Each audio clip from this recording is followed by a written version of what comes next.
it's not enough. You need to be directing people somewhere eventually. And actually, it will stress your writing skills to the extreme in terms of being able to fit in what you want to say in so many characters. Now I've pressed the black button. What have I done? Press it again. You warned me about that. Don't press the black button, whatever you do. It is hard to measure, but it doesn't mean that you shouldn't start setting objectives against this activity. And whether your objective is to start getting somebody's name known, awareness, whether you want to improve your customer satisfaction by responding to their problems and queries, whether you want to monitor, and this is what we'll talk about in a moment, if you just want to listen to what's being said about your brand, your industry, your competitors, yourselves, if you're an egotistical maniac every now and then, man who has a Google alert that tells me when my name is mentioned. Whether you want to build a series of advocates, like the strongest example that I've given, because if we go back to that point, it's more important what other people say about yourself than what you say. The advocates are going to be the people who really drive business your way. Whether you actually want to sell anything, what a radical concept that would be, you will know what the objective is that your business is trying to achieve, because you've got your business plan and your marketing objectives. This stuff isn't different. Now paranoid about the black button. And so listening in is really important. It's worth noting this stuff is so new. No one really knows where it's going.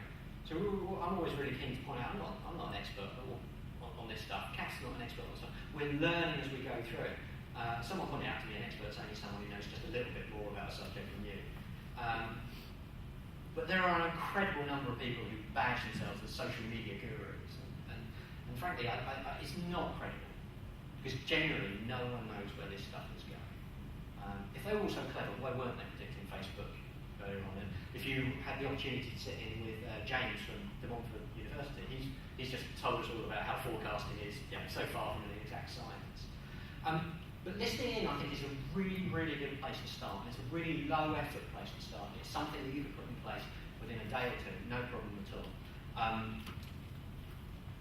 What you're listening for, I think I'm generally looking at listening in for a period of time, just trying to pick up themes and trends, start formulating your content strategy and start thinking about how would you respond to that before you actually have to do it. I'm a big advocate of testing. Test. I'm lucky to work with some people who are very capable in testing out pay-per-click advertising, social media activity. Everyone is open to that whole testing mentality. Not that you just have to do, but you take a little bit at a time, see what works for you, and then get a little bit more involved. So if you want to eavesdrop into the conversation, we would like to listen to people on the train and find out what they're talking about, then set up the profile. You don't need to activate it, you don't need to start participating. Sign up to the monitoring tools, and I'll give you a couple of those monitoring tools that you can use. Familiar names are like TweetDeck or Hootsuite and things of this nature. They're all free. Google Alerts, all this stuff is free. So start getting a picture of who says what, when, why, what are their motivations, how credible are they to talk about the subjects that they talk about.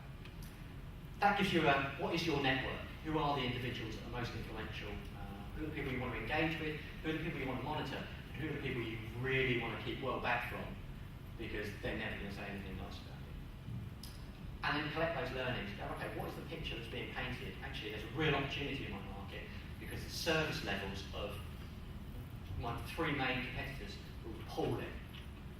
There's a competitive opportunity. Or actually, everyone's moaning about the pricing, or in my case, everyone's moaning about the reliability of EasyJet. So there's the opportunity.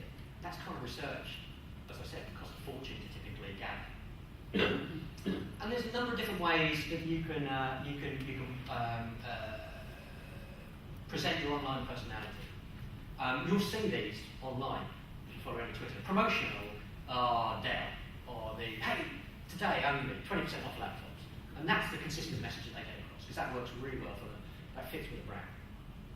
Customer champion, hey Pete, I understand you had trouble with the flight yesterday. What can we do for you? Nothing, apparently. That's probably not really what we want to get to. A community player, these are the people who are talking about what they do, what they give back to the community. So they are the green and blacks, funnily enough. They are the innocents. And these are big brands. There's nothing to say that this doesn't work for smaller brands. And then the sharer. Actually, this is about the smaller business. This is about me telling you about my life. And actually, I'm welcoming you in. I'm a friendly person. I'm going to tell you what I'm doing at the weekend.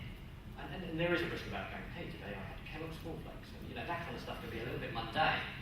But this is about an extremely close bond between me and you. I am the business. So love me, love my business. But if you want, you can get a little bit more physical. Once you've got to that position where you've listened in, you've got the profile set up, actually start optimising your profiles. So make sure on your profiles your website address is there. Amazing the number of times that people don't do that. Search engine benefits from that. And do that across all of your profiles.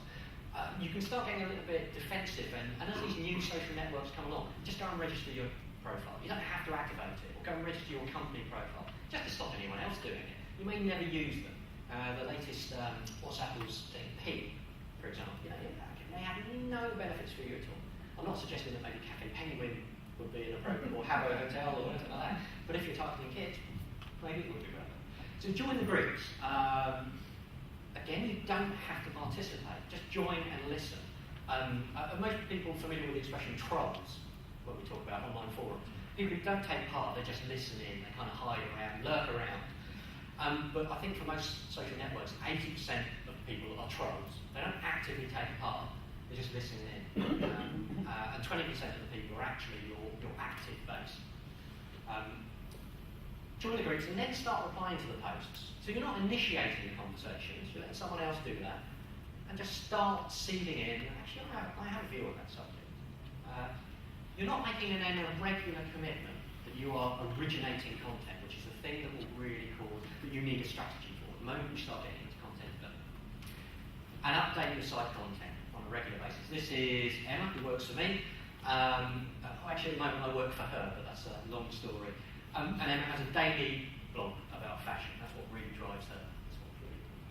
And the daily update now is expected from her and actually has benefits from search engine perspective. So I'm not suggesting you need to update your content on a daily basis, but you do need a plan for updating your content.